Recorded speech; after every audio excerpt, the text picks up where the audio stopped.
Good morning, my dear students. Hope all of you are fine. आज हम आपकी book of songs rhymes and stories में से एक कहानी पढ़ेंगे। कहानी का नाम है हाथी और चींटी।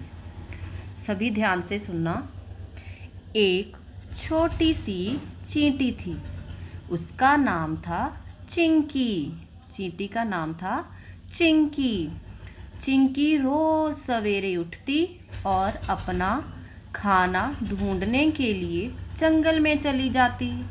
बाकी सारी चींटियां भी उसके साथ जंगल में जाती। चींटियां खाना लेने कहाँ जाती थी? जंगल में। इसी जंगल में एक बहुत बड़ा हाथी रहता था। सभी उसे मोटू कहते थे। हाथी को सभी क्या बुलाते थे? मोटू। मोटू दिन भर जंगल में घूमता रहता। कभी किसी जानवर को परेशान करता और कभी पेड़ पौधे उखाड़ देता था। अपनी लंबी सूंड में पानी भरता और नहाता। कभी दूसरे जानवरों को पानी से भिगोता और कभी चींटियों को मसल देता। इसीलिए सभी मोटू से बहुत ही परेशान थे। यहाँ तक के दूसरे हाथी भी। चिंकी चींटी ने भी मोटू हाथी के सारे कारनामे सुन रखे थे। इसीलिए चिंकी एक दिन मोटू के पास गई और बोली, मोटू भाई, मोटू भाई, मोटू भाई, आप दूसरों को सताते हो। यह बात ठीक नहीं है। आपको ऐसा नहीं करना चाहिए। मोटू बोला, चुप रह छोटी चींटी। इतनी सी जान और मुझे समझा रही है? जानती नहीं मैं कौन हूँ?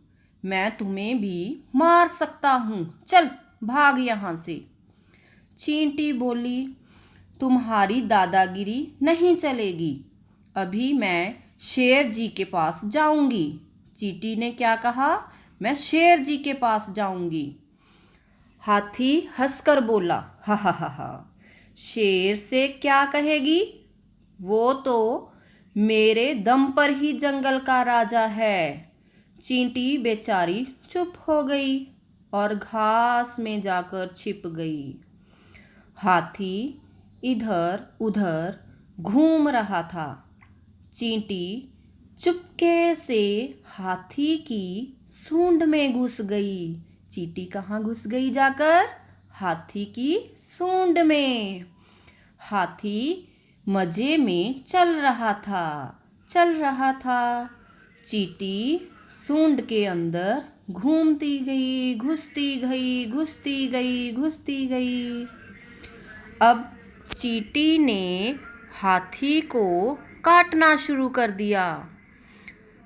चींटी ने हाथी को कहाँ काटना शुरू कर दिया? उसकी सूंड में। हाथी परेशान होने लगा।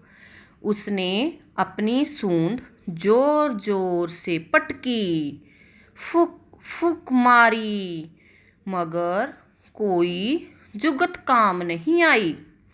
चींटी ने काटना बंद नहीं किया। वो लगातार काटती गई। हाथी ने अब चीखना शुरू कर दिया। हाथी बेचारा बहुत चिल्लाया। तब चींटी बोली, आया मजा बच्चों, आया मजा बच्चों।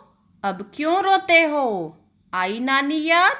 तुम्हें अपनी नानी याद आई? चींटी हाथी को काटती रही।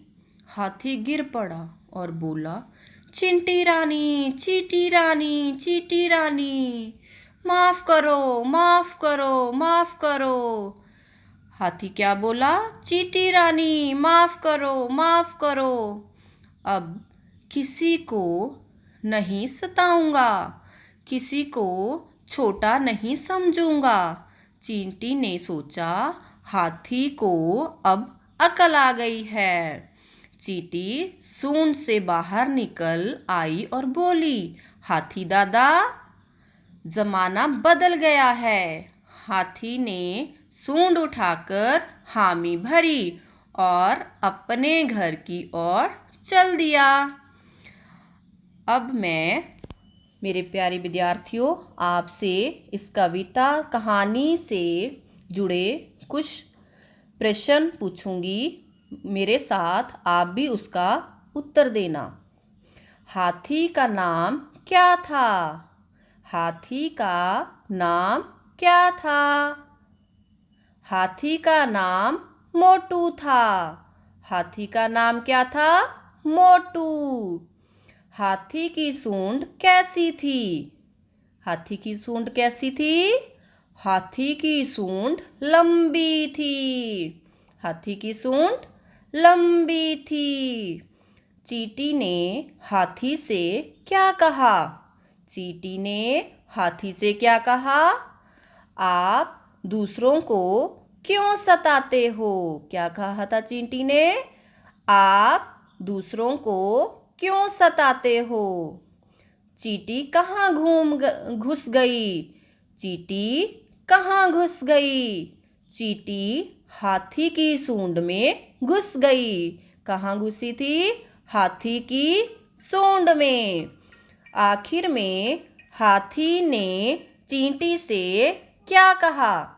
आखिर में हाथी ने चींटी से क्या कहा? हाथी ने कहा, चींटी रानी, माफ़ कर दो, मुझे माफ़ कर दो। मैं अब किसी को नहीं सताऊंगा। मैं अब किसी भी को नहीं सताऊंगा। Thank you.